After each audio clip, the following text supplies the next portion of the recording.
16th day ng pagiging alipin ng salapi sa Japan, guys. Pasok na naman kami. Biyernes na, guys. Tara, samahan nyo kami, guys. Let's go! Dito na kami sa room, guys. Magwawalis muna ako ng hagdan. Yung kasi yung hinto ako. Tara, mamaya na ulit. Let's go! Guys, kain tayo, guys. Tanghalian na namin ngayon, no? Ito kakainin ko, itlog. Tapos itong repolyo, guys. Oh, tara. May mayonnaise yan. Kain tayo, guys. No rice tayo, eh. So, yun nga, guys, no? Tapos yung klase natin. Nandito na ulit kami sa dorm. Kumain ako ng tinapay. Ewan ko kung kakain pa ako mamaya. Tara. So, yun nga, guys. Oh. Hapunan, guys. Kain tayo, guys. Tinapay lang. Sarap nga to. Ito yung na-recommend ni Kuya Jun na na tinapay. Ang sarap, guys. Malambot siya. Pwede higaan.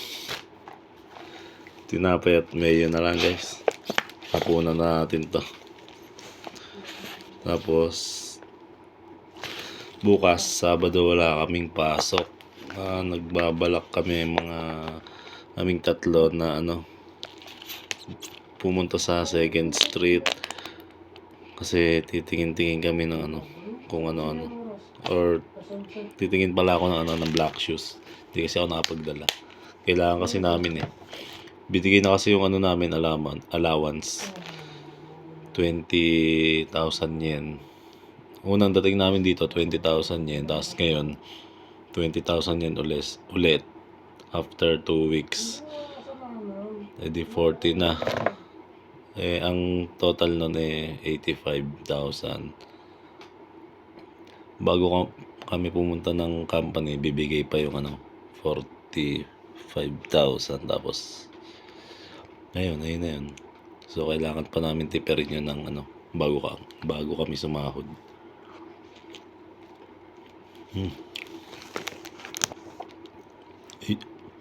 Yung ibang kasi, yung ibang trainees, pagkadating dito mismo binibigay na agad.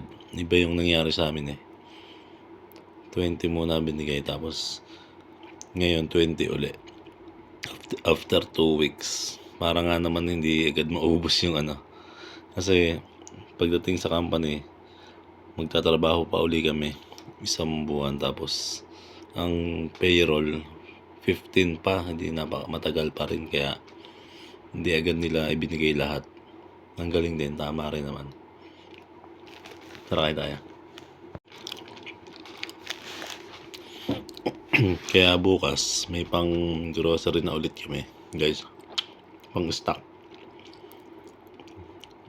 Kulang pa rin ako ng ewan ko kung bibili pa ako ng rain boots. Siguro hindi na. Baka pwede na yung winter boots. Madami rin kasi yung pinadala nung kaisya namin, yung company namin.